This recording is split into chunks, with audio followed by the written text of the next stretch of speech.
my dear YouTube family and welcome back to my YouTube channel. My name is Varun Bajpayee and I'm your mathematics mentor. और आज की इस video में हम discuss करने वाले हैं क्लास 10 का one of the easiest chapter जिसका नाम है प्रोबेबिलिटी। और इस पूरे चैप्टर को हम फिनिश करने वाले हैं इन 20 मिनट्स। तो बेसिकली इस पूरे वीडियो में हम डिस्कस करेंगे सबसे पहले कि प्रोबेबिलिटी होती क्या है, एंड देन सेकंड उसके बाद हम लोग इसमें जितने भी इंपॉर्टेंट केसेस हैं वो सभी डिस्कस करेंगे। एंड मीनवाइल जब हम लोग केसेस डिस्कस कर रहे होंगे साथ ही साथ में आपको उस केसेस से बनने वाले जितने भी तरीके के क्वेश्चंस हैं वो भी हम लोग डिस्कस कर लेंगे। ठीक है, तो स्टार्ट करते हैं अपना चैप्टर प्रोबेबिलिटी। ठीक है, तो सबसे पहले हमें इसमें पढ़ना क्या है वो हम लोग देख लेते हैं। ठीक है, तो देखो चैप्टर का नाम क्या है, प्रोबेबिलिटी। अब यहाँ पे देखो सबसे पहले तो ये समझो कि प्रोबेबिलिटी शब्द का मतलब क्या है। ठीक है, इसका बेसिक डेफिनेशन क्या है। तो देखो जैसे कि जब हम लोग कोई बात टीच करते हैं जहाँ पे हम लोग किसी चीज को प्रेडिक्ट करने की कोशिश करते हैं, जैसे कि हम लोग बोलते हैं कि जैसे आज हो सकता है आज शाम को बारिश हो, है ना, हो सकता है लाइक कल हो सकता है कल बारिश हो।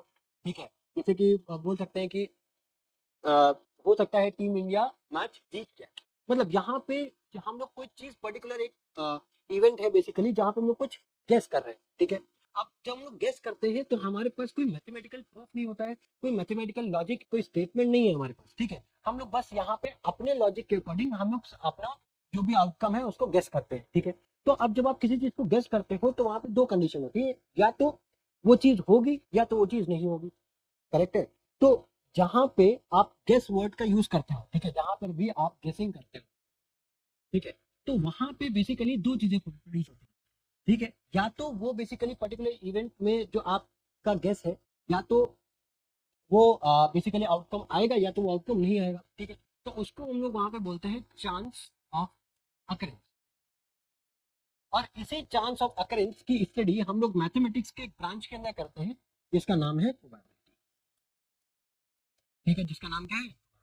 अब इस सवाल ये आता है कि प्रोबेबिलिटी को पढ़ा किस तरीके से जाए, प्रोबेबिलिटी का फॉर्मूला किस तरीके से डिराइव हुआ है, इसका बेसिक अभी तो एक ओवरऑल एक आइडिया तो मिल गया। ठीक है, बट इसको हम लोग मैथ्स में किस तरीके से रिलेट करेंगे, क्या बेसिकली फॉर्मूला है, तो वो भी समझो।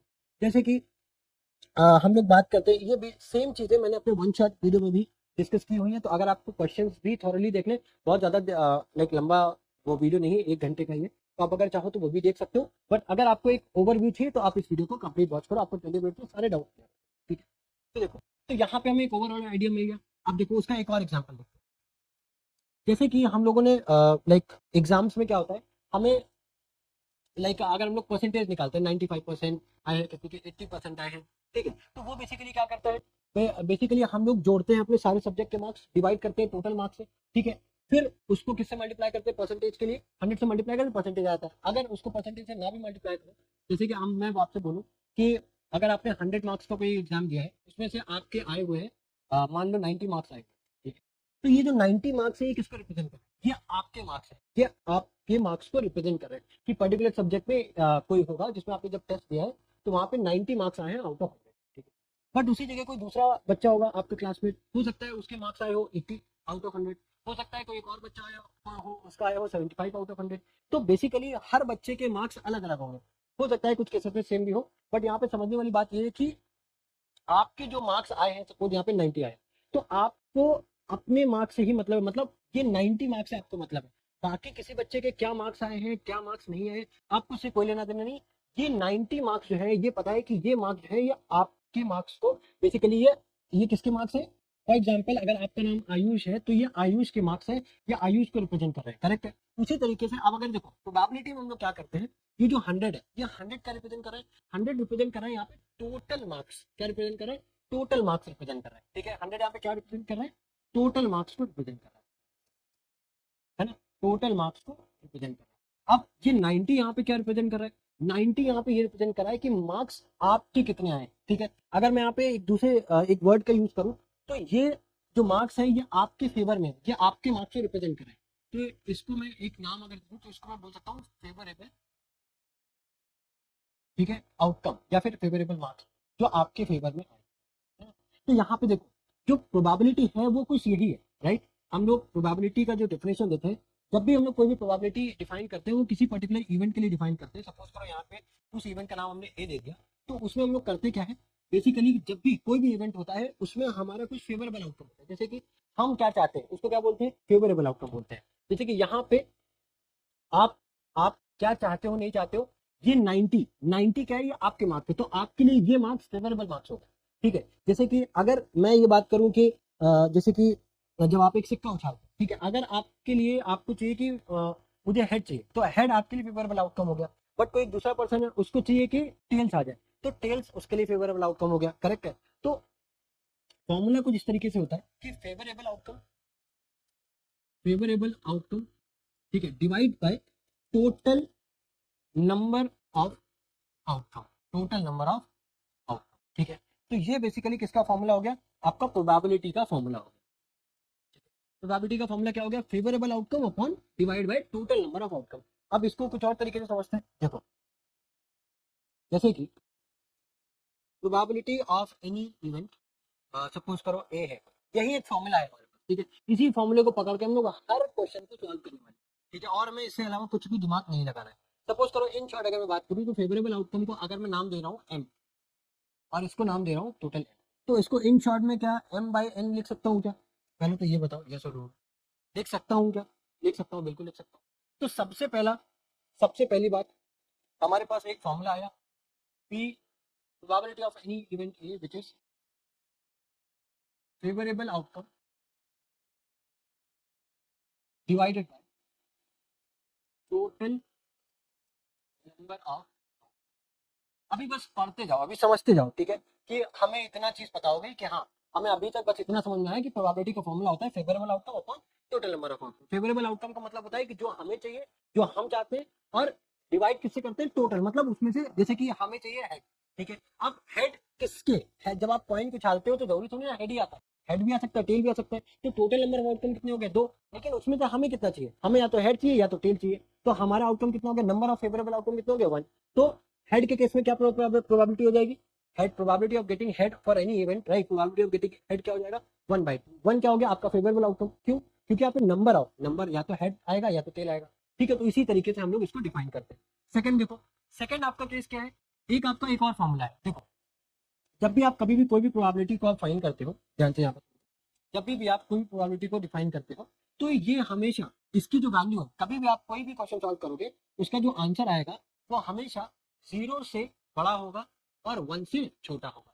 ठीक है, अब 1 यहाँ पे क्या रिप्रेजेंट कर रहा है, देखो, अब अगर इसको मैं दूसरी तरीके से लिखूं, ध्यान से समझना, अगर मैं इसको किसी दूसरे तरीके से मैं लिखना चाहूँ, तो इसको किस तरीके से मैं लिख सकता हूँ, या फिर उसको छोड़, आप अभी हम इतना पॉइंट टू पॉइंट डिस्कस कर रहे हैं, तो अभी हम ये डिस्कस करेंगे कि प्रोबेबिलिटी फॉर एनी इवेंट, जो भी आपका आंसर आएगा वो 0 से 1 के बीच में लाई करेगा। इसका डेरिवेशन मैंने वन शॉट में कराया हुआ है। ठीक है, अगर आपको इन डिटेल जाना है तो आप वहां से डिस्कस कर, आप वहां पे जाके बात कर सकते हो। ठीक है, यहाँ पे अभी हम लोग ये डिस्कस कर रहे हैं कि probability for any event A is lying always lying between 0 to 1, where 0 is called as, where 0 where 0 is called as impossible event. क्या बोला जाता है, इम्पॉसिबल, क्या बोला जाता है, इम्पॉसिबल इवेंट बोला जाता है। ठीक है, और 1 को हम लोग क्या बोलते हैं, 1 को हम लोग बोलते हैं श्योर इवेंट। क्या बोलते हैं, श्योर इवेंट बोलते हैं। ठीक है, ध्यान से समझना, कभी भी कोई भी प्रोबेबिलिटी अगर उसका आंसर आपके पास 0 आ रहा है, इसका मतलब क्या है, वो इम्पॉसिबल, मतलब वो इवेंट पॉसिबल है ही नहीं,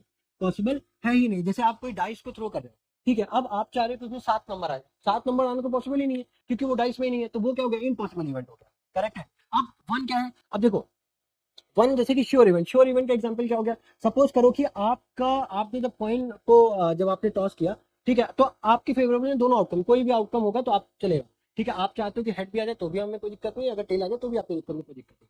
तो वहां पे उस केस में आपके फेवरेबल आउटकम कितने हो गए, 2 हो गए, तो 2/2 कितना हो गया, 1, तो 1 क्या हो गया आपका श्योर इवेंट। तो मतलब ये तो श्योर हो गया ना भाई, या तो हेड आ सकता है या तो टेल, और दोनों में आपको कोई दिक्कत नहीं, तो आप तो दोनों तरीके से जीतोगे ना। तो उस केस में क्या हो गया, वो श्योर इवेंट हो गया। ठीक है, पहला फॉर्मूला ये हो गया। ठीक है, फर्स्ट फॉर्मूला ये हो गया, सेकंड फॉर्मूला ये हो गया।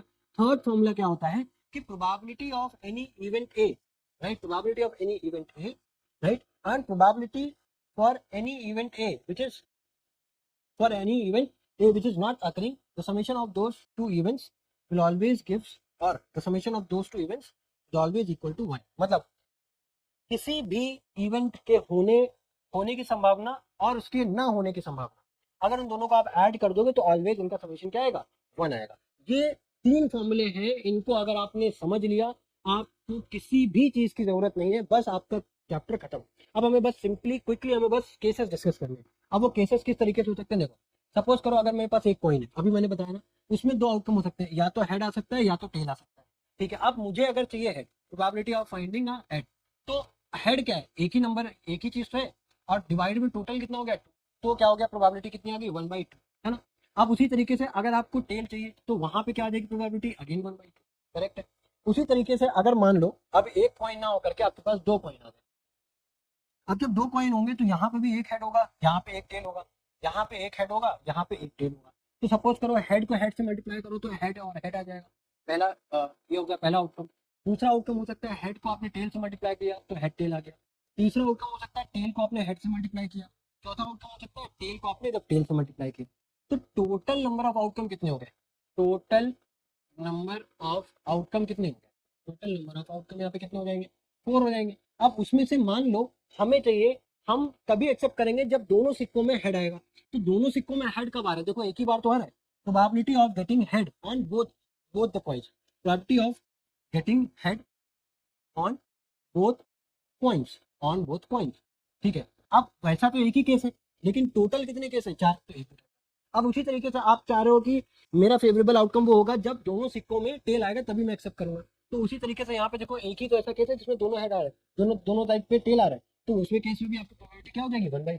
अब क्या है क्वेश्चन ये आ सकता है, probability of getting at least one head, at least one मतलब कम से कम एक होना चाहिए, अगर एक से ज्यादा हो जाएगा तो भी कोई दिक्कत नहीं। तो देखो एक से ज्यादा है कोई दिक्कत नहीं, एक केस से हो गया। देखो यहाँ पे एक हेड आ रहा है, दूसरा केस ये भी मेरा फेवरेबल आउटकम हो गया। अगर टेल हेड आएगा उसमें देखो एक हेड आ रहा है तो ये भी मेरा फेवरेबल आउटकम हो गया। तो टोटल कितने हो गए, 3/4 आ जाएगा वहाँ पे, क्योंकि तीन ऐसे आउटकम है जिसमें आपके जो आपकी नीड है उसको सेटिस्फाई कर रहे हैं, ये तीन आउटकम, तो तीन आपके फेवरेबल हो गए, टोटल आपके 4, तो 3/4। उसी तरीके से एटलीस्ट वन टेल, देखो 1 2 3 उसमें भी 3/4। एटमोस्ट ज्यादा से ज्यादा दो हेड होने चाहिए। ठीक है, ज्यादा से ज्यादा दो मतलब देखो सेम वही है, ज्यादा से ज्यादा दो। ठीक है, मतलब दो से कम होगा तो भी चलेगा, तो यहाँ पे भी 3/4। क्वेश्चन को पूछने का तरीका बदल सकता है, बट आंसर देखो घुमा फिरा के आपको एक ही फॉर्मूले का बार बार यूज करना पड़ेगा। ठीक है, total number of favourable outcome divide by total number of outcome, बस उसके अलावा कोई भी हमें ऐसा तीसरा फॉर्मूला ही नहीं बना है। इसको भाई हम लोगों ने देख लिया ना, डिस्कस ऑलरेडी कर लिए कि बस तीन फॉर्मूले इसी का यूज करके हम लोग सारे क्वेश्चन को सॉल्व करने वाले हैं। अब ये केस हो गया। अब इसके बाद बात करते हैं हम लोग जैसे कि डाइस की बात करते हैं। जैसे कि एक डाइस है हमारे, अब हमें पता है एक डाइस में कितने आउटकम होते हैं, एक डाइस में 1 आ सकता है, 2 आ सकता है, 3 आ सकता है, 4 आ सकता है, 5 आ सकता है। अब हमको चाहिए probability of getting a number more than 4, मतलब ऐसा नंबर जो कि 4 से ज्यादा हो। तो 4 से ज्यादा क्या है, दो ही नंबर तो है, probability of getting a number number more than 4, है ना। तो अब वो क्या होगा भाई, दो ही नंबर थे और टोटल कितने, 6, तो मतलब कितना आ गया, 1/3। या फिर probability of getting a number less than 3। अब तीन से कम, मतलब तीन को नहीं लेना है, अगर इक्वल टू लगाते थे तब तीन को भी लेते, उससे छोटे भी लेते हैं, बट यहाँ पे कम है तो मतलब 2/6, यहाँ पे क्या कहते हैं, तो कुछ भी बोल सकता है। Probability of getting even number तो क्या हो जाएगा, 1 2 3, 3/6, तो 1/2। Probability of getting odd number 1 3 5 by, मतलब 1 3 5 तीन आउटकम हो गए, 3/6, तो अगेन 1/2। समझ में आ रहा है, इस तरीके से क्वेश्चन को डेविएट किया जा सकता है। अब उसी केस में मान लो हमारे पास दो दो डाइस हो जाते हैं। अब ये केस देखो, ये थोड़ा सा इंपॉर्टेंट बन जाता है, क्यों, क्योंकि यहाँ पे नंबर ऑफ केसेस बढ़ जाते हैं। अब ये बताओ यहाँ पे कितने केसेस है, 1 आ सकता है, 2 आ सकता है, 3 आ सकता है, 4 आ सकता है, 5 आ सकता है और 6 आ सकता है। उसी तरीके से यहाँ पे 1 2 3 4 5 और 6। ठीक है, अब इस केस में क्या होगा, जब आप 1 को 1 से मल्टीप्लाई करोगे तो क्या आएगा, 1,1। 1 को 2 से मल्टीप्लाई करोगे तो 1,2, फिर अगेन 1,3, ऐसे ही 1,4 1,5 एंड 1,6। उसी तरीके से 2,1 2,2 2,3 2,4 2,5 एंड देन अब वहां पे क्या आ जाएगा, 2,6, है ना भाई। मैंने एक को लिया सबसे मल्टीप्लाई किया, दो को लिया फिर सबसे मल्टीप्लाई किया, उसी तरीके से मैं तीन को ले रहा हूँ फिर सबसे मल्टीप्लाई कर रहा हूँ। करेक्ट है, आ रहा होगा समझ में, आई होप। ठीक है, कोई बहुत ज्यादा रॉकेट साइंस नहीं है इसमें, है ना। उसी तरीके से अगर मैं 6 को लिखूं तो 6,1 6,2 6,3 6,4 6,5 एंड 6,6। अब यहाँ पे क्वेश्चंस की वैरायटी बढ़ सकती है। क्या हो सकता है आपसे पूछे कि मेरा फेवरेबल आउटकम तब होगा जब दोनों डाइस में सेम नंबर रिपीट होगा। तो दोनों डाइस में सेम नंबर कब रिपीट हो रहा है, 1,1 2,2 3,3 4,4 5,5 6,6। टोटल कितने आउटकम हो गए, 6 आउटकम हो गए जो हमारे फेवर में है। अब टोटल कितने, टोटल देखो यहाँ पे 6 रो, इसको हम लोग बोलते हैं हॉरिजॉन्टल लाइन को बोलते हैं रो, है ना। और जो वर्टिकल लाइन होती है उसको हम लोग वर्टिकल, इसको हम लोग क्या बोलते हैं, कॉलम बोलते हैं। तो हमारे पास ऐसे 6 कॉलम है और 6 रो है। तो 6 बाई 6 का जो एक मैट्रिक्स, इसको क्या बोलते हैं, मैट्रिक्स बनेगी। ये कितने टोटल कितने एलिमेंट हो गए, 36। तो मतलब ऐसे 36 टोटल आउटकम होंगे हमारे पास। अब उन 36 में से हमारे पास क्या आ रहे हैं भाई, सेम नंबर तो हमारे पास 6 आ रहे हैं, और नीचे बटे में कितना है 36, तो 1/6 हमारा प्रोबेबिलिटी होगी। आया समझ में, इतना ईजी है। फिर उसके बाद नेक्स्ट ये पूछ सकता है probability of getting both dice even number. अब ऐसे आप पहले आप टेबल बनाओगे, उसमें देखोगे दोनों साइड पे इवन नंबर कहाँ पे आ रहे हैं, उसको काउंट करोगे, डिवाइड कर दोगे 36 पे, हो गया। अब हो सकता है probability of getting a number, ठीक है, which is both both in both the dice more than 3। तो ऐसे नंबर जिनका मतलब दोनों डाइस पे 3 से बड़े हो, 3 से बड़े हो, तो ऐसे नंबर आप छांटो। ठीक है, सबसे पहली बात देखो, दोनों में 3 से बड़े होंगे, दोनों पे 3 से बड़े।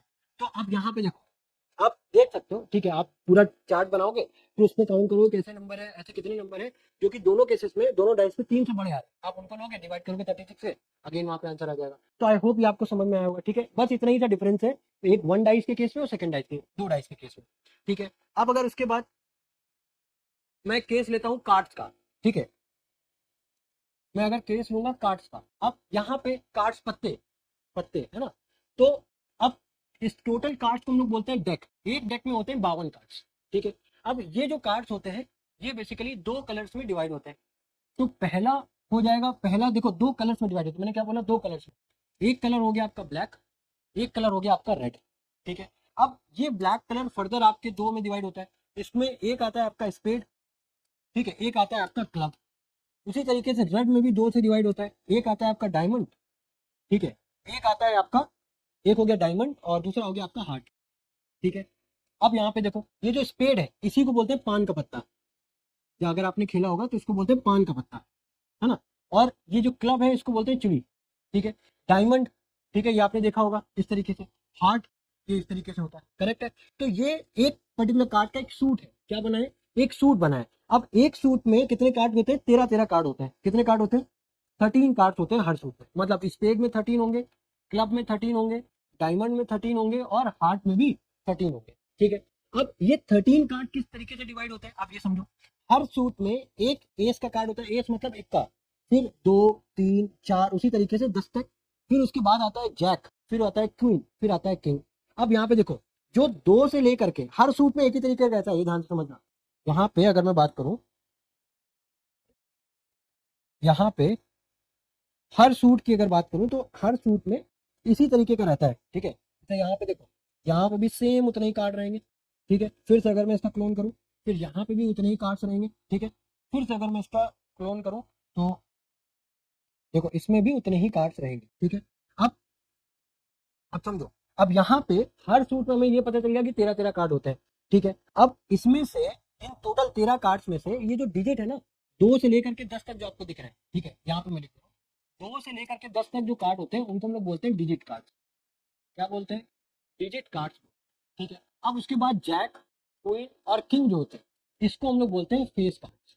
क्या बोलते हैं, फेस कार्ड्स। तो अगर कहीं पे भी बोल दिया जाए कि एक सूट में पर्टिकुलर, एक सूट की बात कर रहा हूँ कि एक सूट में कितने कार्ड्स होंगे, तो एक सूट में तो टोटल 13 कार्ड्स होते हैं, हमें पता है ना। तो एक सूट में 13 कार्ड्स है। तो अगर हमसे ये पूछा जाए कि एक डेक में टोटल कितने फेस कार्ड्स होते हैं, तो एक डेक में होते हैं 52 कार्ड्स। ठीक है, और एक डेक में टोटल 4 सूट होते हैं।